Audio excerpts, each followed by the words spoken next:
अस्सलाम वालेकुम फ्रेंड्स, कैसे हो आप सब। लास्ट व्लॉग में मैंने आप लोगों को बताया था चीटर कज़िन के बारे में।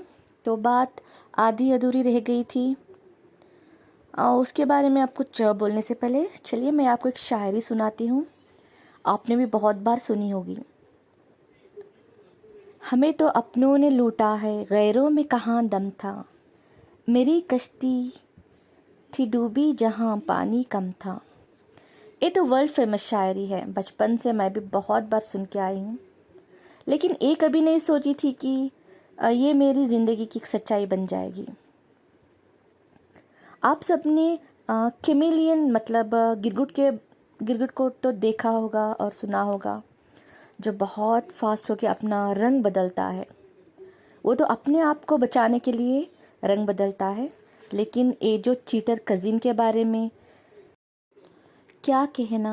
अगर उसको कैमेलियन देखेगा तो अभी हैरान परेशान हो जाएगा और सोचेगा, अरे ये तो मेरे से भी जल्दी रंग बदलती है। रंग बदलने में तो ये चीटर कज़िन और उसका हस्बैंड दोनों ही माहिर है। मैं अपने यूट्यूब फैमिली से ये सब शेयर कर रही हूँ क्योंकि मैं बताना चाहती हूँ कि पैसों के मामले में कोई किसी के ऊपर भरोसा ना करे। ये तो सब जानते हैं, फिर भी बेवकूफ़ बन जाते हैं। मैंने धोखा खाया ट्रस्ट की वजह से। मैंने उस पर भरोसा करके पैसा दिया। कभी नहीं सोचा था कि इतना बड़ा गेम वो खेलेगी। चलिए, जो भी हुआ मैं आपको शॉर्ट में बताती हूँ। जैसे मैंने बताया कि मैसूर पहले हम बहुत घूमने के लिए जाते थे। जब हम लोग मतलब मैं हस्बैंड और बच्चे घूमने के लिए जाते थे, तब हम किसी के यहाँ पे ज़्यादा नहीं जाते थे।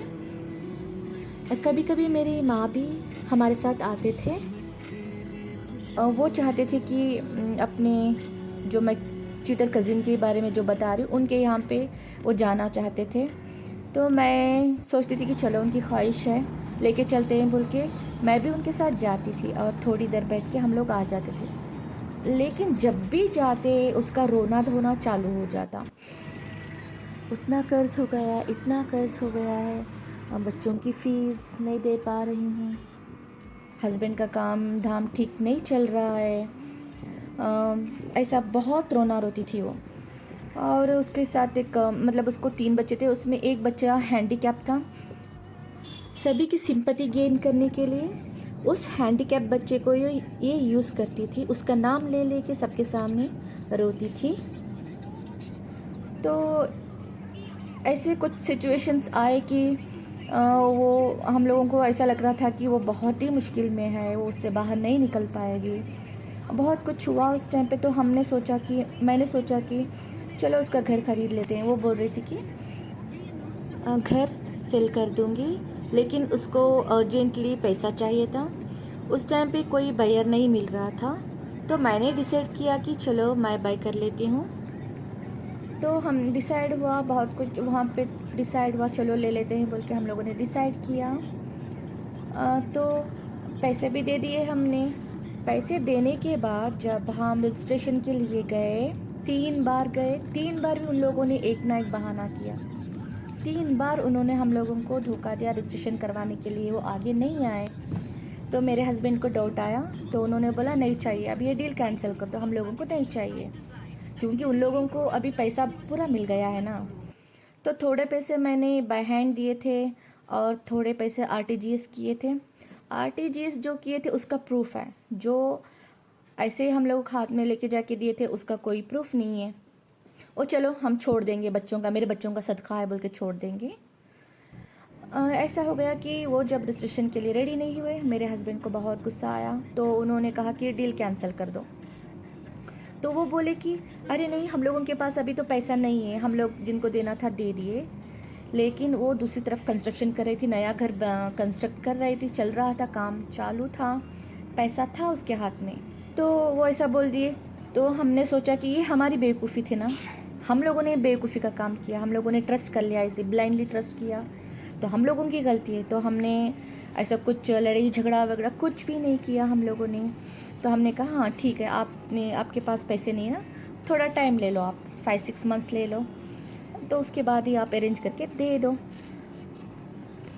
तो फिर 5-6 मंथ्स भी हो गए, 1 ईयर भी हो गया। तो जब हमने कॉल्स करना स्टार्ट किए तो वो ठीक से ना रिसीव कर रहे थे, ना कुछ आंसर दे रहे थे। 1 मंथ, 15 डेज़, 20 डेज़ ऐसा बोलते बोलते वो गुजार दिए 4 साल से ऊपर। उनके घर का जो वैल्यू था उससे भी 10 लाख हम ज़्यादा दे दिए थे, क्योंकि हमने इंक्वायरी भी नहीं किया था कि वहाँ पे कितना चल रहा है। पूरी तरह से मैंने उसके ऊपर ब्लाइंडली ट्रस्ट कर लिया था।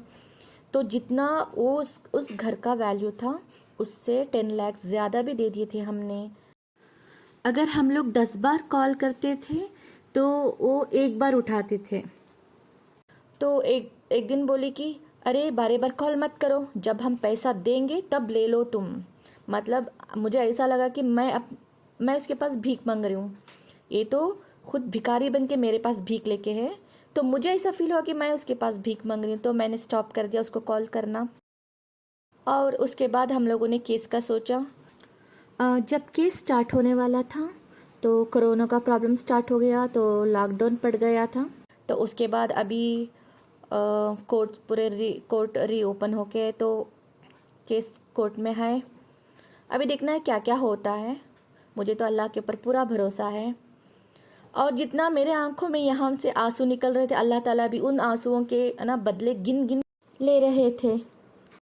मुझे उस बात की खुशी नहीं है कि उनको भी सब कुछ हुआ। जैसे उसका कोई मेजर ऑपरेशन हुआ, उसके हस्बैंड का हार्ट का कुछ हुआ, और जो उसका हैंडीकैप जो बेटा है वो भी गिर के उसके शोल्डर की हड्डी पूरी टूट गई थी। मुझे उनको जो नुकसान हो रहा था, मुझे उस बात की कोई खुशी नहीं है, क्योंकि मैं किसी दूसरों का ना नुकसान देख के खुश होने वालों में नहीं हूँ। लेकिन वो ये बात नहीं समझ रही है कि ये सब दूसरों की बेटियों का जो सताते हैं ना, तो उनका यही हालत होती है। वो कहते हैं ना, दूसरों के बच्चों को उतना ही दर्द दो जितना तुम्हारे बच्चे सह सके। फिर भी उसको कुछ समझ में नहीं आ रहा है कि अल्लाह का मार कैसा पड़ रहा है, क्योंकि पैसे मिल गए हैं ना। पैसे उसको ईमान से बड़े हैं, है ना। पैसे मिल गया, वहाँ पे बात ख़त्म। तो वो किसी हालत में भी देने के लिए रेडी नहीं है। लेकिन मुझे यकीन है अल्लाह ताला मुझे जस्टिस मिलेगा। अल्लाह ताला पे मुझे पूरी तरह से भरोसा है, क्योंकि हमको भी परेशानी आके हैं। ऐसा नहीं कि हम लोगों को भी परेशानी नहीं आती, हम लोगों को भी परेशानियाँ आके हैं, लेकिन अल्लाह ताला हर परेशानी को दूर करके हैं। तो मुझे अभी पूरा भरोसा है कि इस बार भी मेरे साथ अच्छा ही होगा। अगर विन हो, फिर भी मैं सोचूं अगर विन हो गई तो अच्छा है, अगर नहीं हुई तो ना मैं समझ लूँगी कि ये सबसे बड़ी भिखारी है। भीख मांगने वालों को भी कुछ नहीं रहता ना, जिनको हाथ पैर नहीं रहते, जिनको आंखें नहीं दिखती, उनकी कुछ मजबूरी रहती है। ये सबसे बड़ी भिखारी, इसको सब कुछ अच्छा है। मतलब इसको कुछ ऐसी प्रॉब्लम ही नहीं थी, इसको ना फाइनेंशियल प्रॉब्लम था, कुछ भी नहीं था, ना ये हैंडीकैप थी, कुछ भी नहीं था। मुझे यकीन है कि कोई ना कोई ये वीडियो उसको शेयर करेगा और वो सुनेगी, और मैं उसको डायरेक्ट बोल रही हूँ, तेरी गुनाहों की सज़ा तेरे बच्चों को मिल रही है, फिर भी तू नहीं सुधर रही है ना। शायद तू कोई अच्छा काम कर लेती ना, आज तेरा बच्चा जो तकलीफ़ से गुजर रहा है, उसके बॉडी में इतने रॉड्स जो पड़े हैं ना, तो अल्लाह ताला उसकी ज़िंदगी भी आसान कर देते, हर मुश्किल से उसको निकाल देते। लेकिन तो और तेरे हस्बैंड ने जो किया है उसकी सज़ा तेरे बच्चों को मिल रही, तेरे बच्चे को मिल रही है। अब मेरे पास हर बात का प्रूफ है, इसीलिए तो मैंने ये बातें सोशल मीडिया पे शेयर की हैं, क्योंकि मुझे पता है यहाँ पे शेयर करना कोई छोटी बात नहीं है। विदाउट प्रूफ हम कुछ नहीं कर सकते।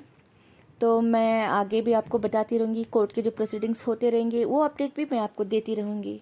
तो आप मेरे लिए दुआ कीजिएगा। यहाँ पे मैंने चीटर कज़िन और उसका हस्बैंड चीटर घोंचू का नाम कुछ भी नहीं लिया है। नेक्स्ट वो भी आएगा एक ना एक दिन, उनका नाम, अता, पता मैं सब बताऊँगी आप लोगों को।